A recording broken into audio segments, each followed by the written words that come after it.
and we start with Sefer Chofetz Chaim. Sorry. And the topic, the big topic is the same, the Lashon Hara, laws of derogatory speech. And today's topic is very, very interesting, very, very practical, past history. Another area involved in Lashon Hara is that that of past history. It is forbidden to relate something about an individual's past which either the speaker or the listener consider shameful, though the reality is it's not shameful at all. Our sages teach that at places Baal Teshuvah stands, but they translate Baal Teshuvah, returnee to the path of the Torah, stands, perfect tzaddik, right, who's always been righteous, cannot stand. It's from Brachas 34b. Thus, there is nothing shameful about being Baal Teshuvah, right? So let's stop here. So we're talking about the past, right? So and sometimes people think, sometimes people think that they want to give somebody a compliment, right? And they would say, yeah, I remember you know this guy, I know him from the old days. He was such a bad person. He was terrorizing the whole neighborhood, this and that. So in this person's mind, he gives this guy the compliment. Now he's a big rabbi, has his yeshiva, he's this and that, right? But it's actually very derogatory. You have no right to say that. And even it says in the Talmud, when that Baal Teshuvah stands, no tzaddik can stand. So, and they explain, how is it possible? So this guy or lady were like sinners for first 35 years of their life.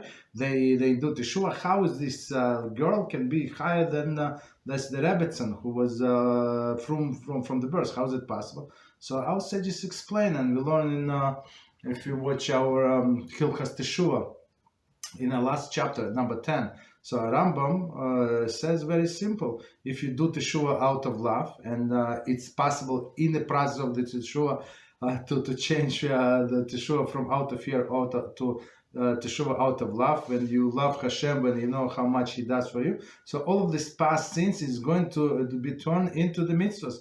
So and not only the mitzvahs. When we do mitzvahs, that's half and half. Maybe if we have intention, not have intention, did we do it properly, not properly, half properly, all of these things, right?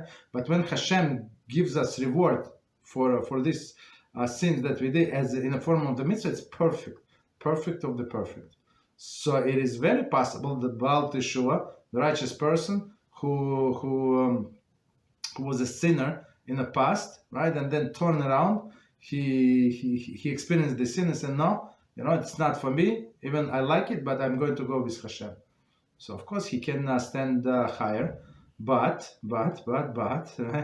in some community they say they look down on that person. They say he's BT, he's Baal Teshuvah, like almost second class citizens, right? So if you among the righteous people and you say that somebody is Baal Teshuvah, so it's the biggest praise. The guy was a gangster. Now he's Talmid Chacham, right? It could be what could be better. She was not such a good lady in her youth, and now she's a mother of 7.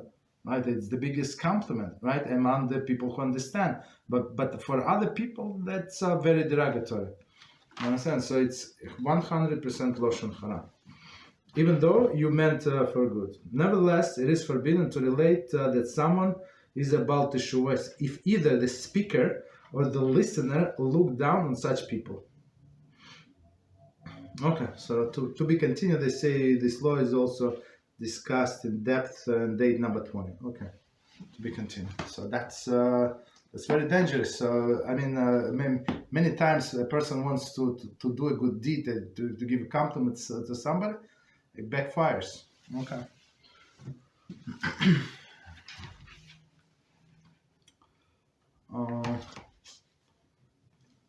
And same I would say with a convert, what is it, if it's not for constructive purpose, so we should not mention it.